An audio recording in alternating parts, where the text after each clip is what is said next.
vehicles. We have 3 cases to be argued this morning. The first case on the docket is Mitchell versus Michael J. Auto Sales. Mr. Hoyt is here on behalf of appellant. Appellee did not file a brief, so Mr. Hoyt, you will have 15 minutes to argue. You may approach, and whenever you're ready, you may begin. I will keep your time. Good morning. This is a strange case. It's a very small case, but to my client, it's a very important case. He's a used car dealer, and his reputation is important to him. He's not a typical used car dealer. I just want to tell you a little bit about that, some backstory to the case. But Mike buys and sells. He buys cars at auction, and if you go to an auction, there's always something wrong with the car. It's a trade-in. It's over a 100,000-mile car. Fixes them up a little bit and sells them as is, wholesale. And he keeps it at a wholesale book price, very low. His normal price is, this vehicle is $2,200. That's a kind of a normal price. He might get up to $5,000, but it's in that range, $2,000 to $5,000. But he sells a lot of cars that way. And it is, I consider it kind of a public service because there's a lot of people out there today that need a car like that is very, economical. Let's put it that way. The people that's their income tax return, is the $2,000 to $5,000 range, and that's the service he provides people, and he sells a lot of cars that way. Well, in this situation, the lady, you can tell by the transcript in my brief, she bought the car as is. She recognized it was as is. She accepted that it was as is, understood it was as is, and made no complaint that it wasn't as is. But didn't they modify it afterwards? And doesn't that vitiate the as is? That's the issue, I think. As she was completing the transaction in the office, they pulled the car up and they were cleaning it up and vacuuming it, et cetera. And one of the men came in and, by her testimony, said that he says something wasn't working properly. It was a radio. She didn't know exactly what it was, and he replaced the fuse. According to her, he went and got a fuse off of another similar vehicle and put it in that car. But we don't know what the fuse was for. No, there was no evidence of what the fuse was actually for, or if the fuse was in the dash or the fuse was under the hood, what it was for. But she accepted that, and she finished the transaction. So, the magistrate said that the car had been sold and then it was done. And I think there's no evidence to where that came in the process. But she had a chance to test the car again or drive the car or Well, but whatever. As soon as she drove it, it basically went up in flames. No, that's wrong. If you read the magistrate's findings, facts, and conclusions law, she points out that in her complaint, she said that, that she had the car at 5:34 because she knew from her phone. And she called 911 at 6:21. So that's almost an hour. But that's... It's a very rough road. River Road, you've been out there to the Edgewater. He's part of the Edgewater family out there, and that River Road is horribly rough and everything. And I don't know what happened, but like Mike testified that a fire, she had one picture, I believe, it was off of her phone, of the car in flames. We never got to see the car. She said that she had the car towed to her apartment, and when she came back, the car was gone, and she don't know where it went. Was she, when the car disappeared, was she back at the dealership at the time? I don't know. Okay. No evidence. Didn't she go back to the dealership? Eventually, yes. Not that day? I don't know. I don't, Okay. that was not clear on her statement, but she did go back to the dealership and complain about that they were trying to work something out with her and having her test drive cars and things like that, which a lot of that testimony, I think, was not proper because it was in consideration of settlement, which should have been, not good evidence. But it was very unclear if she went right back or didn't go right back. But the car was missing, basically. Yeah, the car was missing. No fire report that I could find, or did she offer in evidence any fire report of causation or anything like that. It was a very high flame situation. And Mike is an expert. He's raced cars all of his life. He's done cars. I think he qualifies as an expert. He said that it had to have been a fuel fire, electrical fire, switch a fuse is electrical, right? He says it had to have been a fuel fire because of the flames. Electrical fires smolder and smoke and, that type of situation until they get something highly flammable and then they go up. But that's not the way electrical fires go. But anyway, like I say, it's very rough road she was driving on. The magistrate thinks he committed fraud, knowing or should have known or did know that there was defects in the car, and I don't think that was established at all. She testified even, she really test drove the car a lot before she purchased it. And then at the closing was when they were cleaning it up and just, doing those things. And replacing a fuse, like Mike said, is to prevent a fire, not to start a fire. But I think the one way of reading the decision is that your client knew something was wrong and did not properly ameliorate whatever was wrong. And I think if you start from the premise that this car basically goes up in flames on the drive home, I think what you're saying is, well, a fuse couldn't have caused that. But I think what the court is saying is it's not clear what the ultimate cause was, but you guys knew something and didn't properly address it. On the other hand, that he didn't have to disclose this fuse thing. He doesn't have to try to replace this fuse, a radio fuse. Mm-hmm. Okay, that's the best I could get. That we don't know, though. We don't know. Well, she said radio. Okay. But whatever the fuse was. But fuses are inside the car usually for radios and things like that. I don't know where it was, and we didn't have the fellow that worked there at the time. We didn't have him for testimony. So I don't know. That's an uncertain. But that goes to the merits of the case, I think, that this as-is wholesale type of business, that's the business. I buy cars at the auction for my kids and stuff. And I bought one last week, and it was guaranteed on the sale, but I found out because I bought it so cheap, it fell off their guarantee. Well, it's got a bad transmission. I got to replace the transmission. But, that's not the type. I was trying to buy an RV this weekend. My wife wants to trade up RVs, and I ended up with an RV salesman. It was very much like the used car salesmen. They're trying to get you to write up a proposal and dickering and wanting a down payment, hold your check for you. We won't cash it. We'll just hold it so that nobody will get this vehicle. That's not the business of Mike's in. It's as is. I mean, here's a car. But he does have to fix them up. He does. Now then, what caused this fire? I don't, it's not preponderant. I mean, what is the evidence? She didn't display a fire report. She didn't display, she had to. Are you saying that she would have to put on some sort of expert testimony about the causation? I mean, that's not the law, right? She should have given us something. We don't even have a car.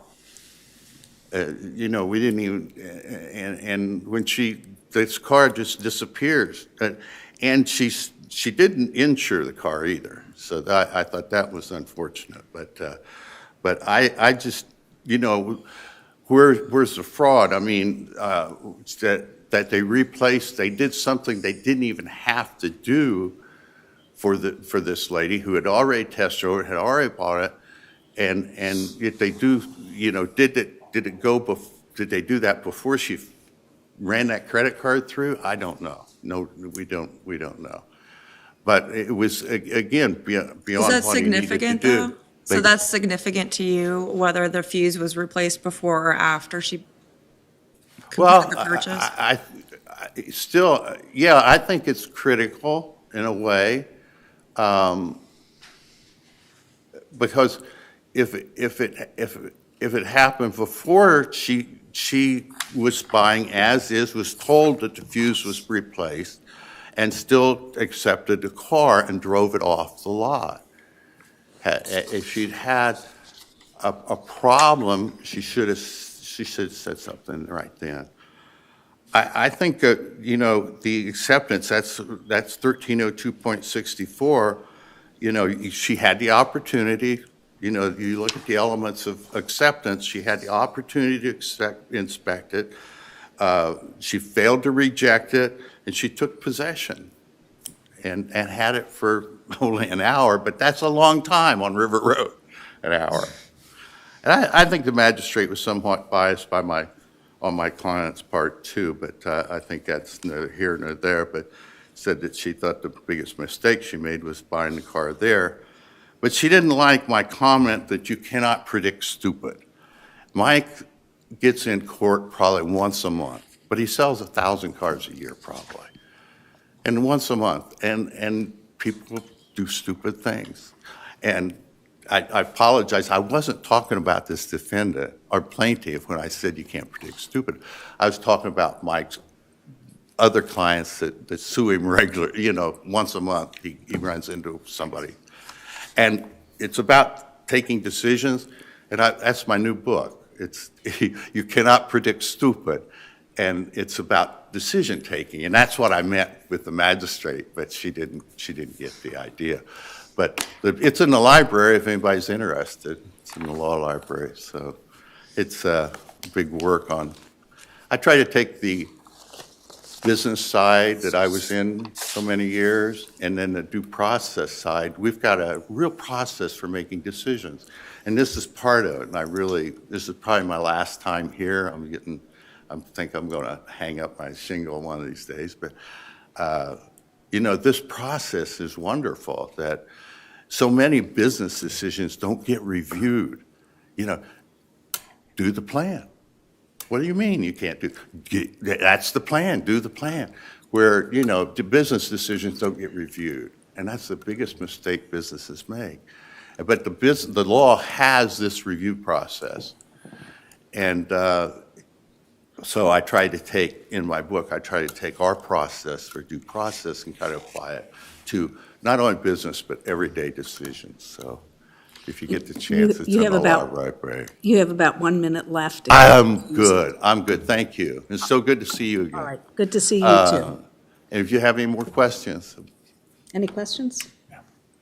Thank you. Thank you. It's a pleasure. Thank you very much. Thank We you will very take the case under advisement and give you a timely written decision. Thank you, Your Honor. Thank you. The next case on our docket this morning is Lester versus FCA US. Mr. Kita is here on behalf of appellant. Ms. Stewart is here on behalf of appellee. Mr. Kita, would you like to reserve any of your 15 minutes for rebuttal? Yes, Your Honor. 2 minutes, please. All right. And I will keep your time for you and alert you when you're getting close. I appreciate it, Your Honor. Just for clarification, I speak with Ms. Stewart ahead of time since there is a cross appeal. Oh, thank you for reminding me. I had a note to myself and I totally forgot it.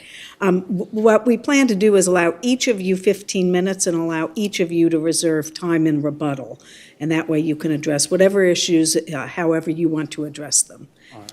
Thank you, Mr. Kita, for reminding me. I had a feeling as much, we had a conversation with counsel prior to coming in today, that it would probably be something like that, where 15, 15, 2, 2, or whatever it would be. So We'll do 15-15 with both sides reserving whatever they Sure. want. So I've got your 2 minutes for reservation. Whenever you're ready, you may begin. thank you, Your Honor. May it please the court, Judges Bergeron, Meyer, and Kraus.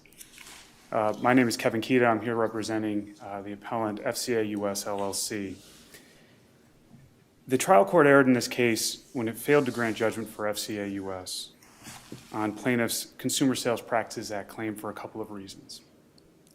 But stated most simply, the plaintiff's failure to present evidence that the vehicle was non-conform, that it wasn't operating within its intended specifications at any time.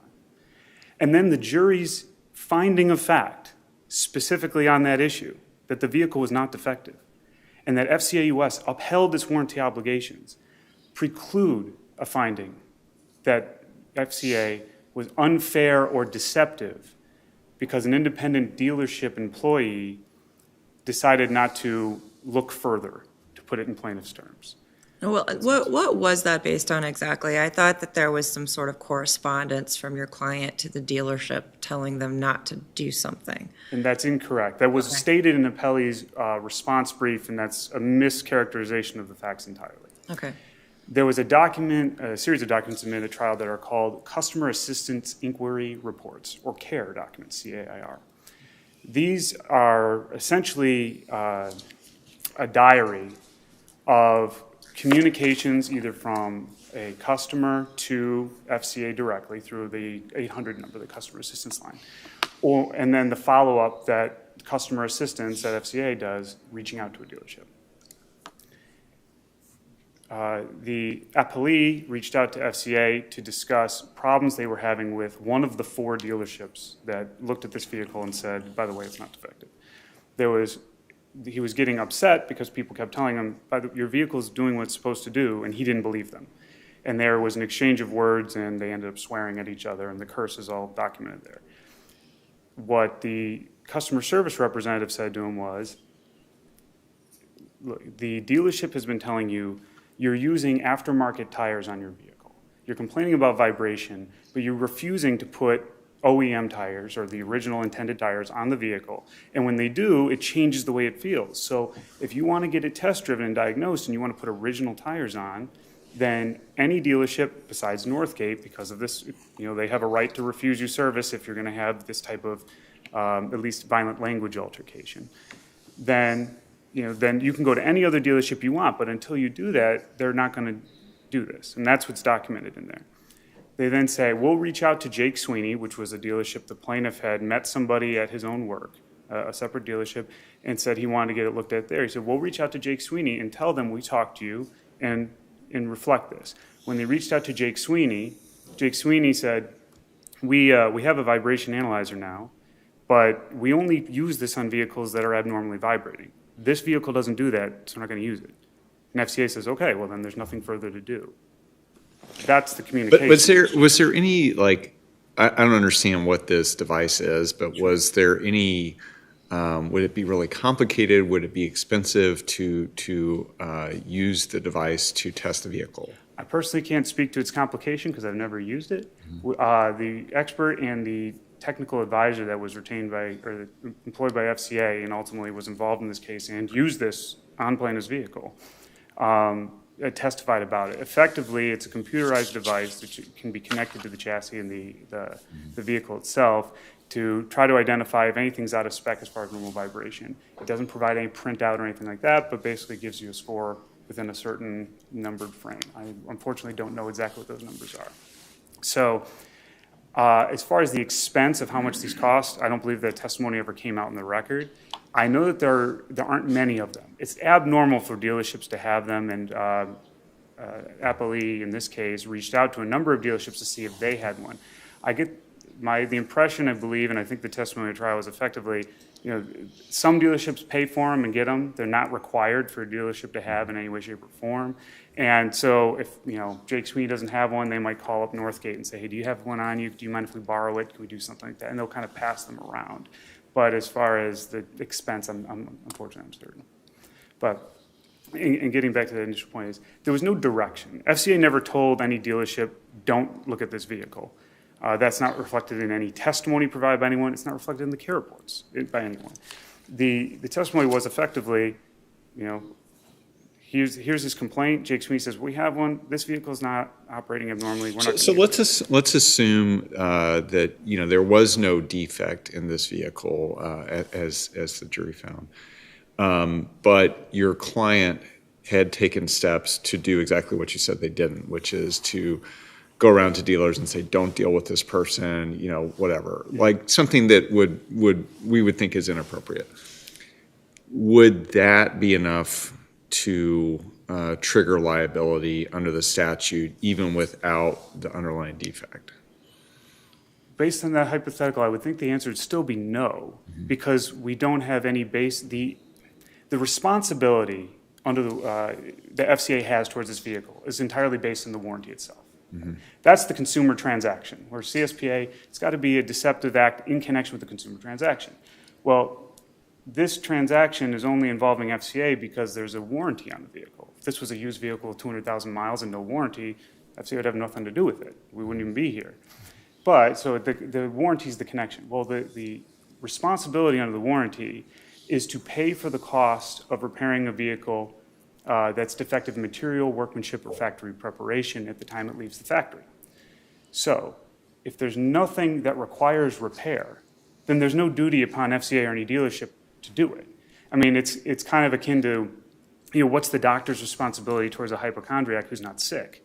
Does he have a medical malpractice claim because the doctor says, no, I'm not going to give you a CT scan, there's nothing wrong with you. And there is nothing wrong with him. There's no liability there. Without the defect itself, certainly someone could say that's bad business practices. I think it would be right for someone to file a complaint with the Better Business Bureau if FCA was going around, hey, by the way, ignore Mr. Johnson for some reason. But it just doesn't arise. There's got to be something there for FCA to have a legal responsibility to correct. And once the jury, as I found here, and for good reason, based on the testimony and the lack of evidence presented, the vehicle wasn't broken in the first place. And it's like, to go further, the CSPA requires this, any sort of a misrepresentation to be material to the transaction. And that's judged from an objective point of view, is would a reasonable person think this is material? I mean, if we were to take the facts that the jury found in this case and just write them into a complaint and file it, the case would be thrown out on a 12b6 as failure to state a claim. I mean, it would say, I purchased a vehicle, a Chrysler vehicle, and Chrysler promised that they would pay for the cost of repairing any defects, material workmanship, or factory preparation within this particular time period. My vehicle was never broken. It was never defective. FCA upheld all of its warranty obligations. But I think they should have looked further, and that's a violation of the Consumer Sales Practices Act. I'm deserving tens of thousands of dollars. It doesn't make any sense. And as this court has found that the CSPA, it's there to curtail unscrupulous acts by suppliers, try and trick people into consumer transaction, not give them the benefit of their bargain. It's not meant to put, impossible standards on suppliers to, meet their customers' every desire. It's got to be something that they can reasonably conform to. We can't have some quixotic quest to try to find, basically disprove a defect when a customer doesn't believe it. And in this case, we have a factual finding where the jury's saying, there's nothing wrong with this car. And on that basis... Wasn't the plaintiff also downplaying the importance of the vibration analyzer as well? Yeah, throughout the entire case, the argument was vibration analyzers don't matter. Their expert took the stand to say, I don't even use these things. I don't trust them. Vibrations really should be diagnosed without a vibration analyzer. That was the argument on close. They want to point to Mr. Dubé took the stand and talks about the vibration analyzer and how it scientifically supports the defense. Well, we don't even need to believe him because we didn't get to see that. And, vibration analyzers are important. I mean, it's completely backwards. Because at trial, there actually was testimony because the expert used the analyzer that the plaintiff now is saying should have been used earlier. Exactly. And that was, that's a part of our brief is saying, even the evidence that did come in at trial showed, well, if they had done this, it only would have supported the fact that defect didn't exist in the first place because we have that testimony in the record. So it's just completely inconsistent. And when the judge was presented with those facts, And the law that says the CSPA has to be material, and it's got to be in connection with the consumer transaction. This is the only consumer transaction that's in play here. The judge was compelled to correctly apply the law to the facts and grant judgment in FCA's favor. This was even further compounded by the fact that this lack of agency issue, where the actual act that the jury found to be allegedly deceptive was an employee of an independent dealership who's not a party to the action failing to call the plaintiff back when they got this analyzer. There was no action by FCA. There was no testimony the FCA had any control.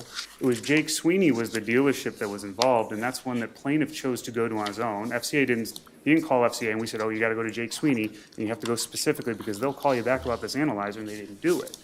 There's no connection there at all. It's well established law in Ohio that absent extraordinary circumstances, a dealership is not an agent of the manufacturer, not a limited agent, not a general agent.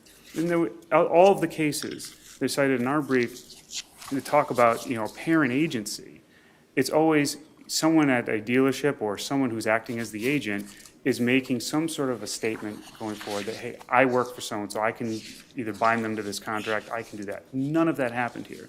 And it's particularly compelling with the appellee who works for a Firestone dealership and testified on the stand about how, well, I don't really work for the manufacturer, I just deal in these various tires, it's the exact same style of relationship, and how he knew that the FCA, you have to call corporate, it's separate, how when he spoke to FCA, they told him we can't force dealerships to use vibration analyzers, how he testified, FCA told him, or the dealership told me, we don't work for Chrysler. And all of that was in there. There's no connection that would be able to say, well, this dealership employee didn't call me back. I'm going to hold the manufacturer responsible for a deceptive act. And you have about 2 minutes left. Thank you. To briefly touch on the other two key points, the fact of the matter is while the jury did find the facts that conclusively established there's no CSPA violation, it should never have really even gotten there in the first place. The testimony from plaintiff and his expert consistently showed that they were unable to establish that this vibration was abnormal in the first place. They all agreed that it was a subjective complaint. There was no functional impairment in the vehicle, no evidence of a damaged or defective component, even when they inspected the mechanical aspects of the vehicle. And the testimony was there was no evidence that we could say it was different from any other normally operating 2016 Ram 1500. So on that basis alone, summary judgment and directed verdict would have been appropriate. And lastly, I want to touch on. Are you talking about the claims that you prevailed on? I'm talking about the CSP. Well, we prevailed on all of them. This should have been decided entirely, all claims on summary judgment or directed verdict. Given that we already prevailed on the other ones, obviously CSPA still remains. We should have prevailed on that same basis. I'm sorry, do you have a follow-up? No, go ahead. And you are at your time. All right. Thank you, Your Honor. So I'll address the rest in rebuttal. Thank you. Ms. Stewart, how much time of your 15 minutes would you like to reserve? I'm just going to try and address it all and speak to you guys once, because I think it all ties together. All right. Let me pull up my... You may begin whenever you're ready. May it please the court, opposing counsel. My name is Scarlett Stewart, and I represent Mr. Lester in this matter. FCA would lead this court to believe that 2 trial court judges committed multiple errors. However, FCA's hands are not clean in this matter. The undisputed evidence shows that FCA told Jake Sweeney not to use the vibration analyzer and then came to court and said, well, if they had just used the vibration analyzer like our expert did, it definitely would. So where is the evidence in the record that they told them specifically not to use it? Yes, it's the care record that was cited by the jury. It's care record number 33350085. It was exhibit 31, if I'm not mistaken, document 70, and I've attached it as plaintiffs, or as, I guess I'm typically plaintiff, but as cross-appellant, exhibit A5. I pulled that one specifically and provided it to the court. That's attached to your brief? Yes, as exhibit A5. And in that one, I will read parts of it because it's quite long. So on February 1st, 2018, Mr. Lester called in complaining that the Northgate dealership would not look at, they refused to look at his vehicle when he tried to take it in. He had called Chrysler for trying to get some help in getting this resolved. They then talked to the dealerships and come to the conclusion that no OEM or original equipment manufacturer tires are installed, and, quote, "Until that time, no further action will take place. I will contact Jake Sweeney and advise them of this so they are in the loop." Contacted Jake Sweeney. They have a vibration analyzer, but they only use it when the vehicle has a vibration. This one does not. No further action required. But, Isn't that, go ahead. well, I was going to say, there's a material difference between Jake Sweeney saying, hey, we don't need to use it because circumstances don't warrant it, versus FCA instructing Jake Sweeney not to use it. Jake Sweeney did not say they don't need to use it. Jake Sweeney, the evidence was that when Mr. Lester went to Jake Sweeney said, "We would need a vibration analyzer. We don't have one. We'll contact you when we get one." And so then there's evidence that Mr. Lester attempted to find one, couldn't find one, when it turns out Jake Sweeney had one. Let's say all that's true. There's no defect, right? If they had used that, it would have said the same thing the jury found and the evidence showed. There was no defect. So how can you have a Consumer Sales Practice Act claim if nothing's wrong with the vehicle? I think there's two things to that. One, we disagree about it being defective. I know that's what the jury found, but I have my cross appeal on the jury instructions.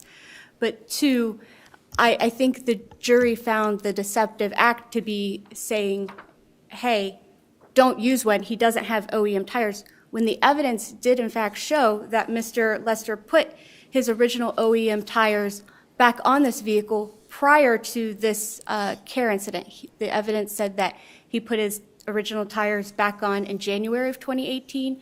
This was February 2018. He did have on his original tires. I think the dealers in Chrysler felt that he was a problem and they weren't going to take him seriously anymore, and they were done looking at this no matter what he said, even though he was doing what they wanted him to do. Put it back on, let's use a vibration analyzer. He had them on, they still refused to help him.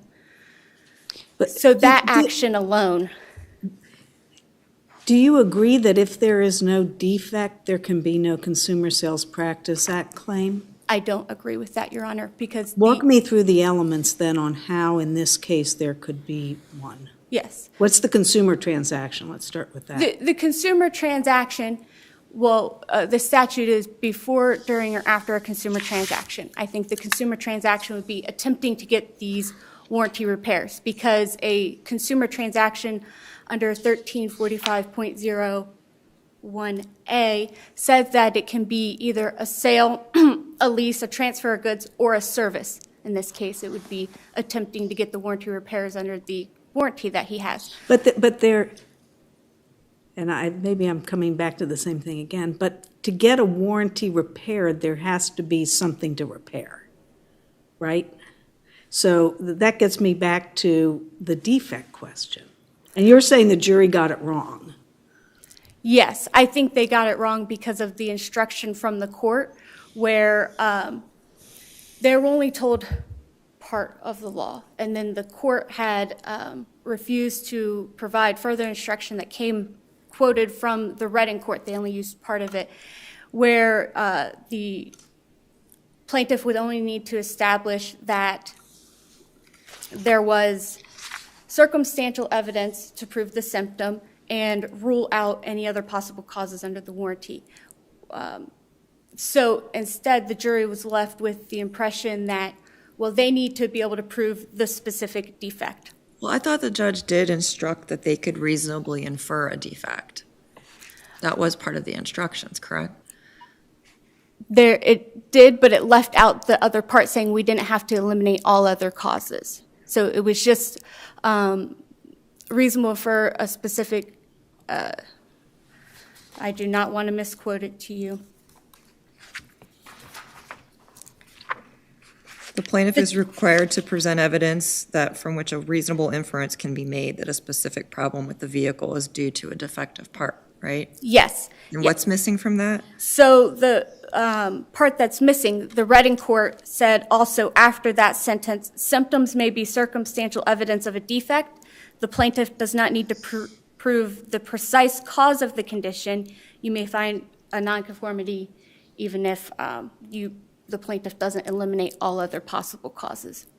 And here, Mr. Lester presented evidence that all potential possible causes would be covered under FCA's warranty. The only thing that was excluded from their warranty was the tires. And both sides agreed that the tires were not causing any problems with this. But if the jury got it right, let's assume that we disagree with you on the cross appeal. If the jury got it right, that's what I think we're all struggling with is where is the defect here that needed to be remedied by FCA if there is no real vibration problem? I don't think you need a defect. The statute doesn't require a defect. It's an unfair or deceptive act before, during, or after a transaction. Transaction is he's trying to go in to get these warranty repairs, and although he's doing So let's say I'm just a retail business and I'm selling you something. You get exactly what you pay for. It works, but I'm really rude to you, and I, tell you false statements, but you were going to buy it anyway, and it works. Like, is that actionable? there were false statements in there, I would think, yeah, the statute is. Even though you got exactly what you wanted, it works, and you paid the right price for it. I'm just trying to figure out if there's a real causation issue here. Like, does my false statement have to make you do something that you wouldn't want to do or wouldn't otherwise do, or is this statute, does it not have a causation requirement? The statute does not have a reliance element to it. It's part of the OJI instructions that talk about that there is no exception for justifiable reliance. It's kind of a straightforward statute in that sense of it's distinguishable from fraud where you would have that. But the CSPA does not have that element to it. So the idea that he's doing what Chrysler is telling him to do, and then they still refuse to look at his vehicle, that is. Sorry, I see.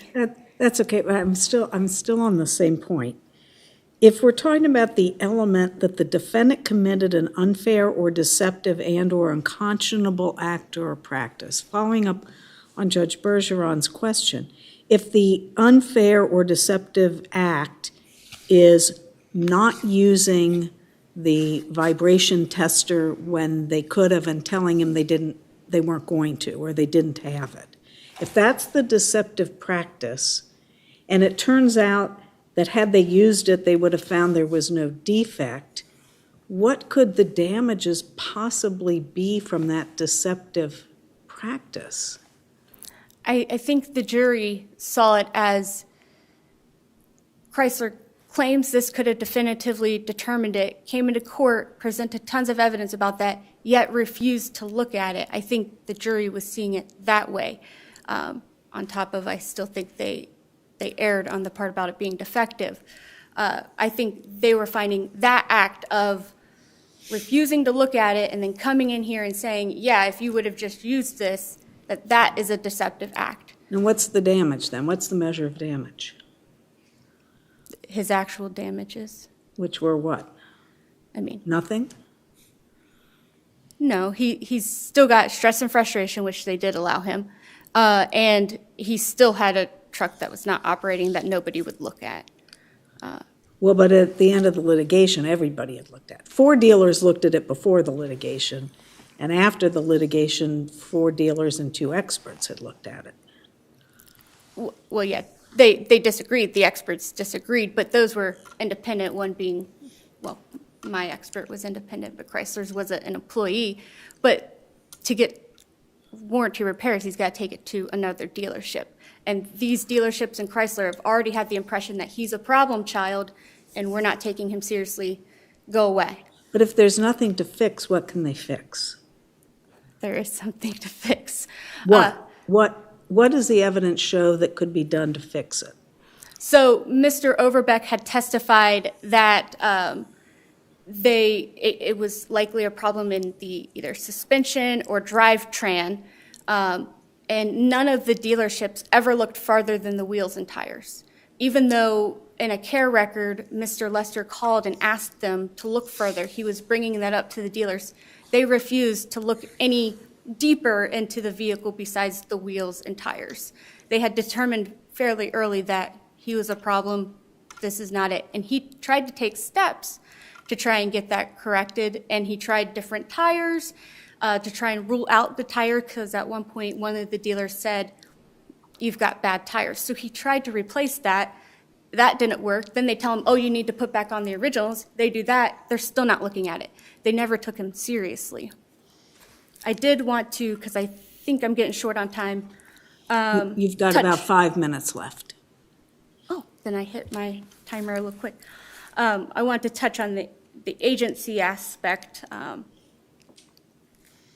So I know in FCA's reply brief, they brought up the Nicholson versus Jayco case, claiming that extraordinary circumstances were necessary in order to establish agency. First, that case was never cited until the reply brief. It's a non-binding case, which the trial court in this case disagreed with. In the Nicholson case, the brief discussion about agency comes up around the implied warranty.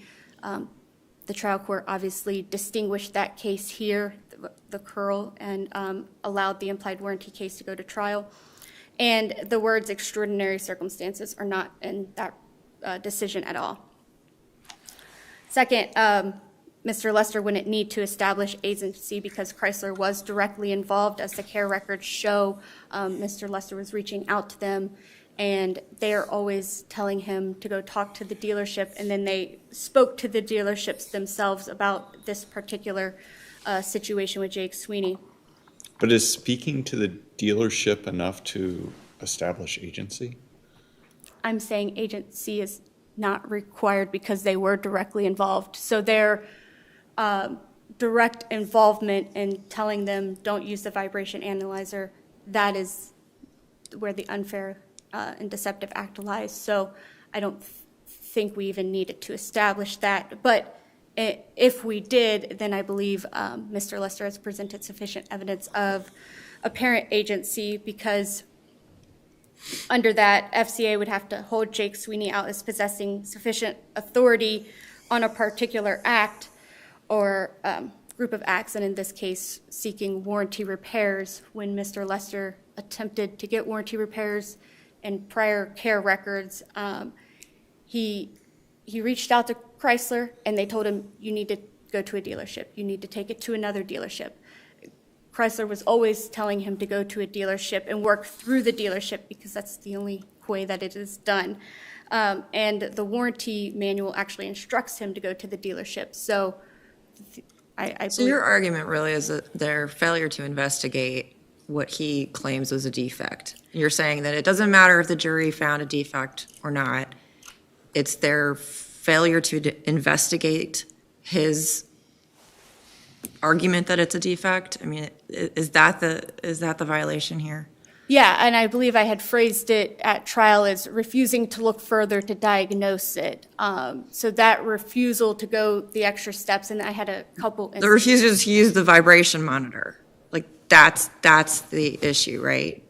Yeah, I think their instruction telling them not to use it is where the unfair and deceptive act lies. Okay. And then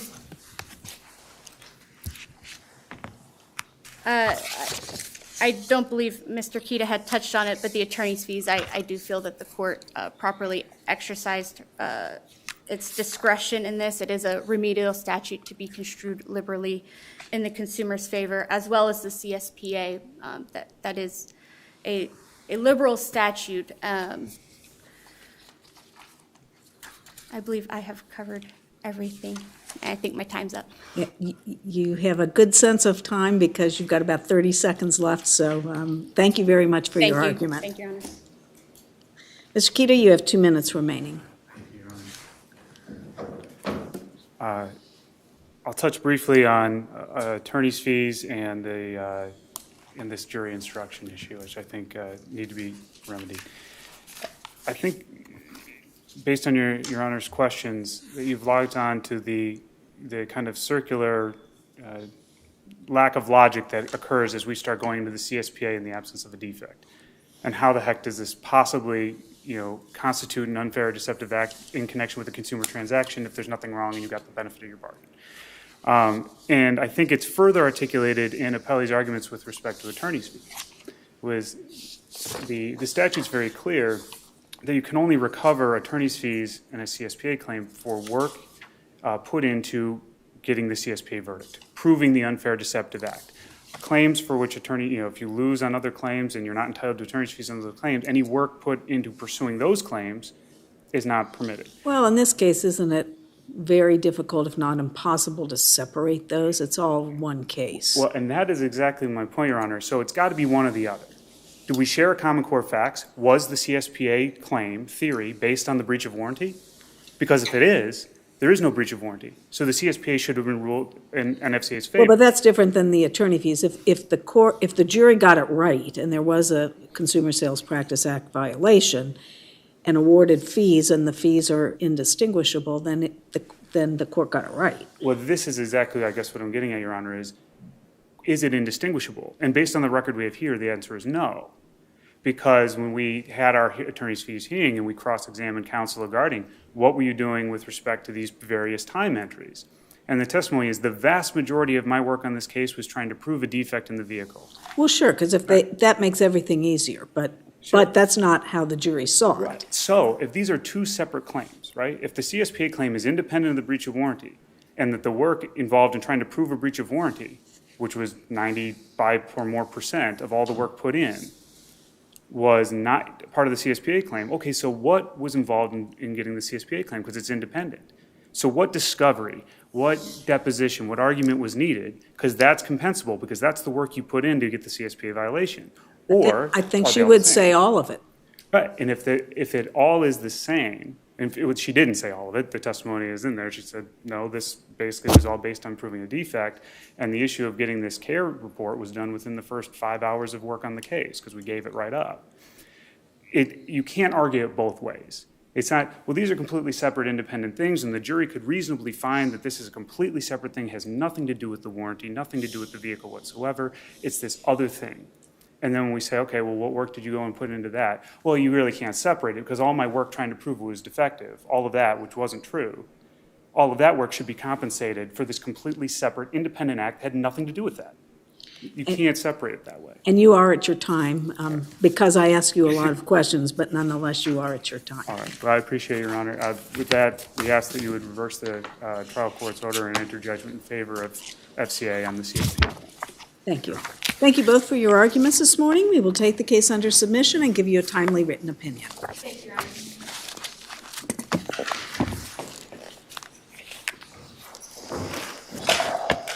And the final case on our docket this morning is State versus Salkin. Mr. Kelly is here on behalf of appellant. Mr. Sauer is here on behalf of appellee. Mr. Kelly, would you like to reserve any of your 15 minutes for rebuttal? 2 minutes, Your Honor. All right. And whenever you're ready, you may begin. Please, the court, opposing counsel. This case is really about a violation of the Delhi Township zoning code, and I think it's real simplistic that the use that this property was put to is not restricted by Delhi Township. And specifically, if you look at the transcript of this matter and the testimony of Mr. Roach, you can see he's not very familiar with the Delhi Township zoning code, that he permits one motorized use and prohibits another. But I think what the telltale provision of this case is, if you really look at the transcript, and this is the only place that it's even mentioned, is at page 55, when the judge is asking questions of Ms. Salkin, And at page 55, at line 4 to 6, she testifies that these children are not riding the bikes that they race on the motor tracks on the property, that they are using different bikes, and they do this as a sport. And the specific provision of the Delhi zoning code states that an accessory use includes sports equipment under 4.55. That's the only testimony that's. Well, but is there a difference between the equipment used for a sport and the layout? Like, in other words, like if you want to go play basketball, may be a bad example, but basketball is one thing. But if you want to redevelop your yard with a NBA-style basketball goal. And the problem comes in at that point, somebody has to come in and say, even if you are reconstructing your yard, Mr. Roach or somebody would have to come in and say, that's a structure on the property. And if you look, go ahead. Just she actually did have a motocross track that she constructed on the property, right? She did, and she removed it. Now, would that have been a violation? Only if it was classified as a structure by Delhi Township, because if you look at the testimony of Mr. Roach, he even says that the movement of dirt on the property does not require a permit. And he even says in there, the dirt bike track referred to by Mr. Roach is not a structure according to him. That's his testimony. Because I really got into it with him about what's a structure, et cetera. And when he started talking about structure, he says, the dirt bike track is not a structure. But that's what she was cited for. She wasn't cited for her kids riding the dirt bikes on the property. It's for a track, right? Well, I would hope you were right, but if you look at the testimony of Mr. Roach, he's going to testify, and he did testify, that the problem is the noise. The problem is the noise.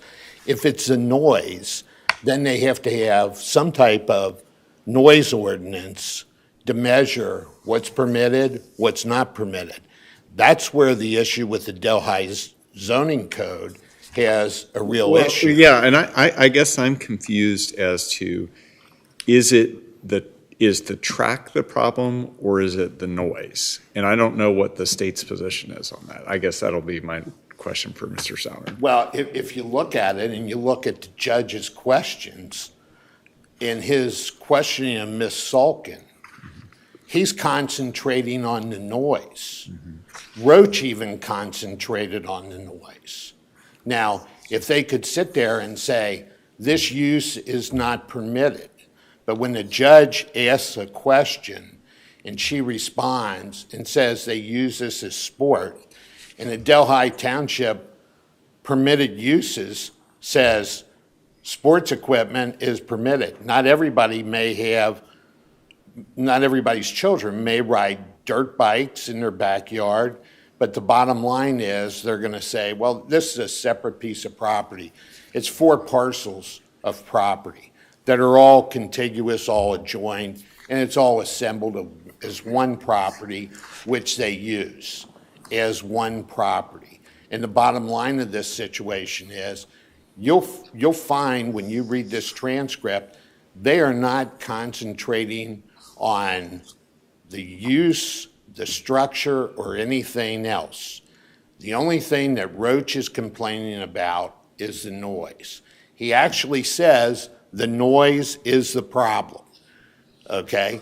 And so then Judge Bouchard goes through this series of questions about, well, what size engines are they, and all this other testimony. It doesn't make a difference if it's a Hemi engine on the bike. That does not make the difference, because if it's used as sporting equipment, it's a permitted use in Delhi Township. Now, if Delhi Township wants to go one step further and regulate, not the sport, they can't eliminate the sporting equipment at that point in time, but if they want to say, we're going to impose a noise ordinance, that's possible. But if you look at their zoning code, and even by the testimony of Mr. Roach, they don't have a noise ordinance. They have only one reference in their zoning code for a nuisance. But I mean, under 4.5, it specifically states sports equipment is permitted in the rear yard. And if you even look at Roach's testimony, and he's asked the questions, where is dirt bikes prohibited? He can't find it in the zoning code. But the ticket says dirt bike track. It says dirt bike track, but then if you look at the testimony of Mr. Roach, he states the dirt bike track referred to by Mr. Roach is not a structure according to Mr. Roach. So if he says there's a dirt bike track back there, which is level ground, okay, and they're riding their bicycles or motorcycles in the backyard. So and he specifically asked, well, what are they allowed to ride other motorized equipment in the backyard? Well, yeah, they would be allowed to ride other motorized equipment. So why are dirt bikes prohibited and other motorized equipment isn't? It's the noise of the nuisance. That's what he said. That's what he testified to. So when you're sitting there saying, is this a dirt bike track? It'd be the equivalent of your child having one of those little motorized vehicles and riding them in a figure eight in their backyard. And killing the grass. Yeah, they'll kill the grass, but I mean, is that a track? It's a figure eight track one day, it's an oval the next day. It all depends how they're playing or what they're doing. But if you want to prohibit something like that, there'd have to be some structure, which there's no structure in this case, and there'd have to be something where it says there'll be no motorized vehicles operated on any property in a residential district, and somebody's out there riding their garden tractor cutting the grass. Are they going to cite him for cutting the grass? That's about how bad this gets. But as far as riding the motorbikes, you'll see that she didn't have them riding in the middle of the night. She didn't have them riding after 9 p.m. And if they wanted to put prohibited hours in or decibel level ordinances, that type of thing, they could implement something like that, a noise ordinance. Well, that'd be great. You can get rid of the leaf blowers, The leaf blowers, I'm right there with you. I had a guy that lived across the street. First thing in the morning, blew off his driveway. Last thing, 11:15 at night, it was like clockwork. He'd go out there and blow his driveway off. But that's somebody that has no conception of the impact on the neighbors. This is a woman that does have a concept of the impact on the neighbors, restricts the hours, not because the government says to restrict them.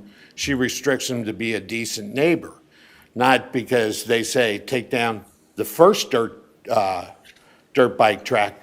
That was eliminated. That was gone when this citation was issued. This is just a level yard, and your kids want to go out and ride their bikes. What's the difference between riding a bike, a motorbike, or now they've got electric bikes, or anything else in your backyard?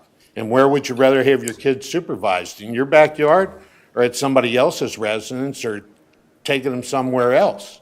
So go-karts would be okay. Go-karts would be okay.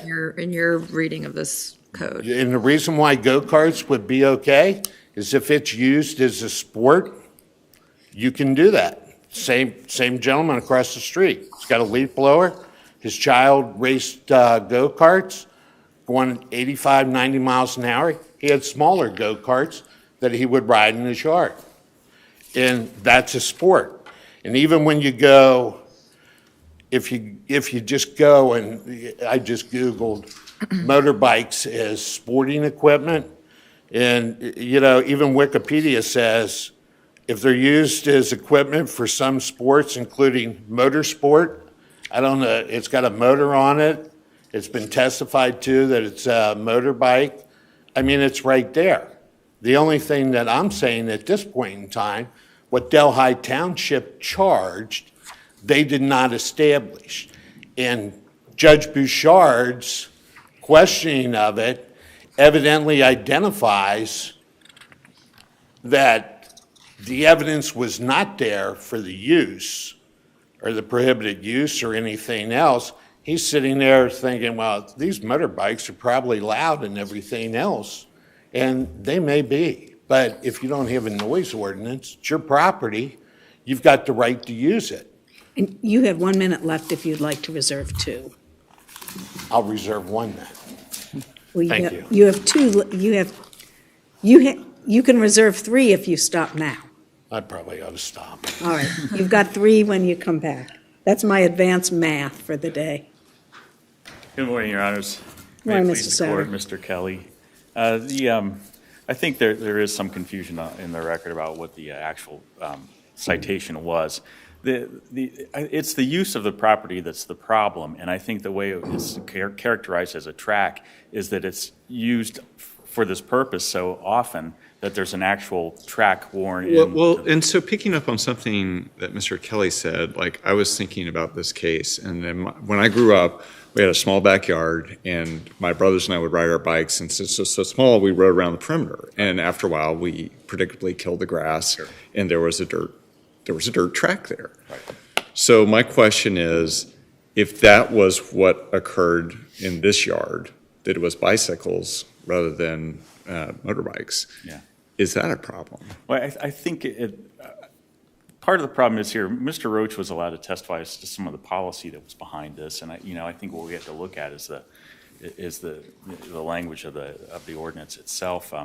I think that there is a distinction to be made between riding your bike and riding a motorbike, and I think that that's the kind of sports equipment that they talk about in the accessory use section of this. But what ultimately is, like, I understand the two vehicles are distinct, but ultimately from your yard perspective, it looks the same. It does, yeah. I don't think it's an aesthetic Yeah. issue. I think it's a use issue. What's the language of the ordinance that you claim she violated? Well, Your Honor, my kind of a brief to go into how these zoning ordinances are structured. It can either be structured as prohibiting certain activities or allowing certain activities. And I think inherent in either of those kind of setups is you can't account for everything. And I would say that under Section 4.5 of the accessory uses that are specifically permitted, that among those is not the use of a dirt bike or a motorbike. So the accessory use of the single-family dwelling. Yes. You're not arguing that there has to be a structure? No, not at all. Because you would agree there's no structure There's here. no structure. There never was a proper structure. There was no wooden structure or grandstands or anything like that. The most that was ever on this property were mounds for jumps for these motorbikes. So I'm just making this up on the fly, but let's say I lived there and I wanted to dig out a little pond in my backyard, fill it with water and some goldfish so the kids could try and catch them with their hands. You know, they're sporting, catching the goldfish. Right. I mean, that's not listed as an accessory use. Would you say I can't do that? I don't know, and I think that's part I mean, of the, so I guess that's what we're all. Oh, I know. Where's the line? But I think that's the tricky part of any zoning ordinance or case that looks at a zoning issue, is that there's no way to account for every eventuality, or you can always come up with a certain absurd thing. Right, but I think the property owner has to have some reasonable notice as to what is permissible and what's verboten if they're going to be cited. And I think part of what I'm struggling with is the testimony by Mr. Roach that, like, it was the noise. And, like, I get that. Like, I'm not sure I'd want someone riding motorbikes next to me because it could be really loud. But then again, so are the leaf blowers. Yeah, as for the noise, so, like, is it the noise or is it simply the track? Yeah, it is the use, Your Honor, because the undisputed evidence was that whenever these kids would start to ride their dirt bikes in the backyard, the calls would come in immediately to either the police or the But that's because of the noise, right? Exactly, and that's what I'm saying. That's the distinction I'm making here. Not that there's any structure there that would violate it, but there would be complaints immediately upon the use of these dirt bikes. And to your point about the question of notice, the township did give Ms. Salkin and her husband numerous warnings about this, indicating that that it's something that they were getting complaints about, and it was not within one of the accessory uses under 4.5. Well, they might not have listed 4.5 because given the time frame of this, there were actually two different ordinances in effect. But Why not just have an ordinance that says you can't use ATVs or dirt bikes on private property? that would certainly simplify things, Your Honor. But as I said before, the tricky part with any of the zoning ordinances, if you think about dirt bikes, you could think of other uses. And if you Well, yeah, golf carts or whatever. I Right. mean, there's a million different Right. things that could be used. And I could see people not responding well to that. right. Yeah. Why is this not sporting equipment? Well, Judge, I guess the argument could be made that it is sporting equipment. I would just say that first of all, the only other sporting equipment that's listed in the accessory use is a basketball hoop, and I would say that that's the kind of sporting equipment that would be envisioned in this, a badminton net or a soccer goal or something like that. The storage or use of it would not interfere with other people in the neighborhood. Because that's where, when I look at the ordinance and it says accessory use, and I know it uses the word use, it's really just referring to objects, hot tubs and things that are allowed on the property. And when I think of use, I mean, you're saying you can't ride a noisy bike in your yard. Can you have musicians over and have a concert in the backyard? I mean, that's using your backyard for something that's not listed. Would Yeah, that be it's a not- violation? Yeah, my argument would that be because like concerts are not listed as a permissible use under 4.5, that would violate the ordinance. And I think it has to be a common sense kind of a balancing on this, because as I said before, there's no way to account for every eventuality in these kind of cases. And it's not the track that's objectionable, it's the dirt bike that's objectionable. That's correct, Your Honor. I don't think there's any contention that it was a problem of aesthetics. It's a problem of noise, and the reason that they called it a track is that it's used so frequently for this use that it's in the photograph in the record. You can see that there's an actual track worn in it. So let me ask you a follow-up. So if this same property had a totally beautifully landscaped backyard, and the kids decided they wanted to ride their dirt bikes there on weekends, and they did, and there was no track, they're just riding them around, would you still say that was a violation? Yes, Your Honor. So the track is totally irrelevant, I think so. I think that they call it a track because it's used for, because they ride around on it. Yeah, it's used so often for that purpose that there's an actual discernible rut in the property. So really, if you wanted to be precise, the ordinance would say prohibited use, you may not use dirt bikes on private property within the city limits, within the township limits. Right. I think that would make this case a lot easier. Yes, Your Honor. But how do we reconcile the fact that the actual charge says dirt bike track? So that's what she went to court trying to defend. Well, first of all, Your Honor, as I said before, there were numerous warnings given before this that it was the use of the motor of the. But that's of the not the dirt bikes. charge. Yeah, I understand, but as I said, the dirt bike track, calling it a dirt bike track would indicate that it's being used so often for that purpose that there is an actual track. So I think that you really can't distinguish between its use and what they call it in the citation. And I don't think there was any real argument that there was a confusion about that. Anything that was indication was Mr. Roach said that there was no track, and there was nothing to dismantle. At some point there had been these rises, humps for jumps and that sort of thing that had been taken out. But I agree that this case would be a lot easier if it were charged as a noise violation, or if the ordinance itself had said that it was that this was a prohibited use, or that other uses were allowed that were similar to this. But, you know, you have to allow for some flexibility in these cases. And I think that, you know, I think that the state did meet its burden in showing that this was a violation of the ordinance. Unless the court has questions. Any other questions? Thank you. Mr. Kelly, you have 3 minutes remaining. I'm going to try to be quick, Your Honor. The issue, I just draw your attention to page 18 of the transcript, and we were talking about those motorized vehicles. Why would that type of motorized vehicle be permitted and not a dirt bike? And Roach's answer was the noise of the nuisance, okay? It wasn't the use, it wasn't anything else, it was purely noise. That's what the judge focused in on.